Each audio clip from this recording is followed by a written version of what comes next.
Hello friends, welcome to bsptrainings.com. My name is Amit and we are continuing to building our financial cube in Essbase. In today's example, I am going to show you how to calculate rolling operating revenue, and this is required for my financial reporting. So before we see how to calculate operating revenue, average and rolling operating revenue, I'll show you how the code works. So when you look at the output along with the code, it is easy to understand. Okay, so I'm using over here Smart View, and I got three elements over here for financial year 2016. My scenario is actual. I've got operating revenue, average operating revenue, and cumulative operating revenue. Operating revenue often will come from ERP, and on top of this, my average operating revenue and cumulative operating revenue to be calculated. So for the sake of testing, I'm going to input some new numbers over here and we see how it works. So first I put some number, then I'm going to write back this number to my cube. This number, because it's actual data, it will often be read only. It comes from ERP, but here in the for the sake of testing, I'm inputting some number. So my operating revenue for January, February, March. Okay, what is my average operating revenue? It takes the rolling average. So it is 100 because 100 divided by 1, there's only one child, and 100 plus 140 is 240, and 240 divided by 2, it should be 120. So after input the numbers, I already have got the code. I validate and I run the code.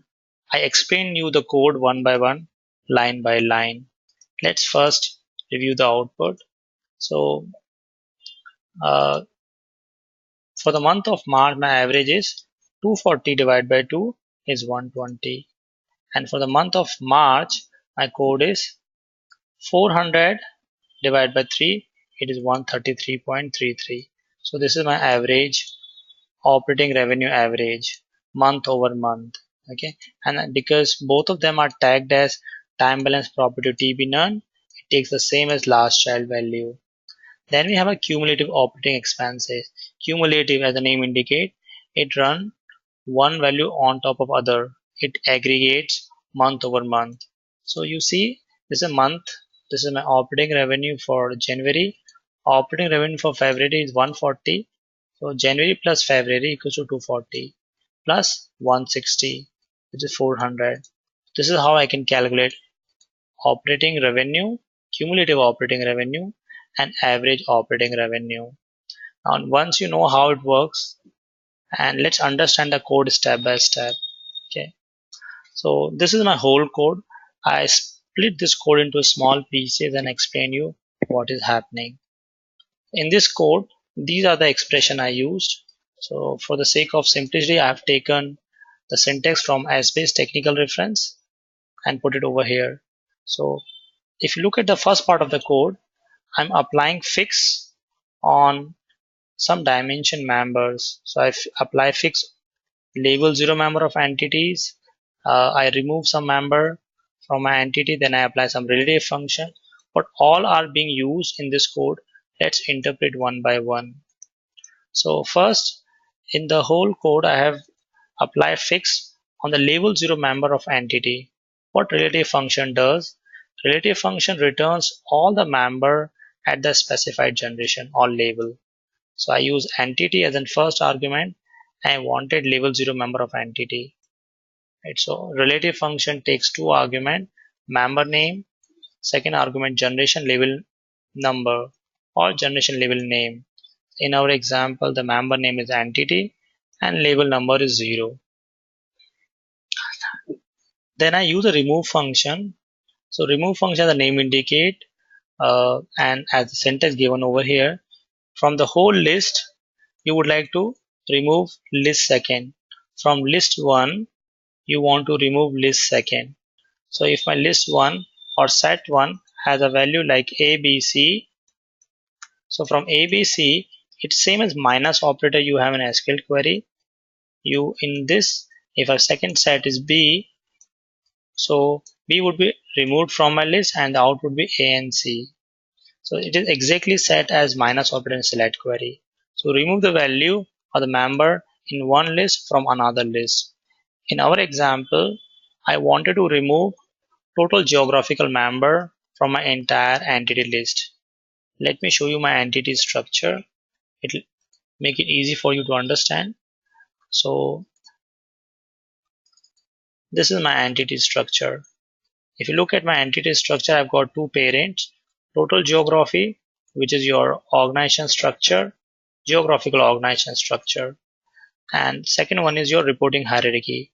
I wanted to perform calculation only for reporting hierarchy, and therefore I want to use all level 0 member excluding total geography, excluding this, and therefore I use a remove function. I could have used an alternate way as well, but here we use a remove function. So eventually what happened, from all entities, level 0 member of entities, total geography member would be eliminated. Now here I use a current year substitution variable as well, which has a value called fi 2016. So when you right click and edit your variable or you view your variable, you can see the variable I have called financial Q current year FI16. Therefore, when I'm calculating, my calculation is taking place only for current year FI16. So I use a code FI16. Now let's see the next part of the code.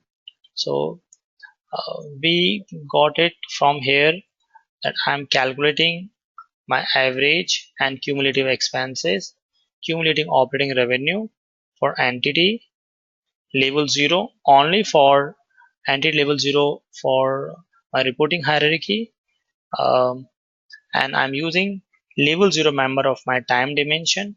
The name of my time dimension member is time period 0. Time period and dimension member name, and I use level 0 member of it. Current year is my variable name, and actual is my scenario. I'm performing this calculation for actuals. So time period also I show you. My entity structure is like this. This is my time period, which is standard year, quarter, and month, and I've got year dimension, which got these years of data. And I got scenario actual, and I'm calculating operating average operating revenue and cumulative operating revenue. Both of them are tagged as TB last. Okay, so under remove, I use relative function and list function as well. So let's return member name. Then I use current year. Finally, I use average range function, which is cumulative function. So it's a mathematical function, as the name indicate. If you look at syntax by average range function, you can specify are you going to include or exclude missing member, zero member, or you're going to include missing and zero member. So I'm excluding, including missing and zero, both of them. I mean, when I calculate average, my system will also consider missing and zero member. And I'm calculating 411,100. 411,100 is basically is my operating revenue. If you look at my hierarchy structure under my income statement, I can find 411,100 is my operating revenue. So you pass this as an argument, operating revenue, and I use a current member range function over here. So what does current member range function do? A current member range function has syntax visible over here. You pass time, I pass time dimension member, level 0 member of my time dimension. Then we have start, offset, and offset. First argument is dimension name, label or generation number. Because I use label 0, generation doesn't have 0, it's a label 0, and start offset is missing, start from beginning, and end offset is label 0. Right? So it generates the a member list that is based on the relative position of current member, which is being calculated. I passed current member range over here. First argument time period and level 0 member of my time period. So it will calculate average for level 0 member of time period. It means right now our calculation taking place for level 0 member of time period, which is my January, February and March. These are level 0 member. And finally, the code which you see over here for calculating your operating revenue, average operating revenue, you apply average range function. You are including skip, skip none. You are including missing and zero value both. 41110 is the operating revenue, and you apply current range function. You're taking label zero member uh, of your time dimension, and the last two arguments are start position and offset position. Now let's take another second line of the code. I'm calculating cumulative operating revenue, and in order to calculate this, the function is called accum function is being used. Let's say what argument required. The accumulate function takes two arguments. The first argument is dimension member name, and second argument is optional because you see under the square braces range list function, it is optional. Okay, so in my case, in the member range, I apply 41110, which is operating revenue. So therefore, it calculates month over month. So finally, this is your code, and then when I render it, average operating revenue, calculate values, take an average of the range. So for the month of January, it's a 1 month, so 100 divided by 1 it is 100. For the month of February, January plus February, which is 240, divided by number of children are 2. So this is 120 average. For the month of March, January plus February plus March, which is 400, and number of children are 3. So your average is 133, right? This is average operating revenue. Cumulative operating revenue is the accumulate value one over another. So 100, 100 plus 140, 240 plus 160, 400. And operating average operating revenue and cumulative operating revenue, I tag them as time balance TB last. So this is my final output. Today we did this code into Essbase calculation. In next example, I am going to show you writing the same code into calculation manager and how to debug this code. So that's it for today. You can subscribe to our YouTube channel to access world's biggest collection of learning material in Hyperion and OBIE. Thanks for joining today's session. Should you have any question, please feel free to write to us. Thank you.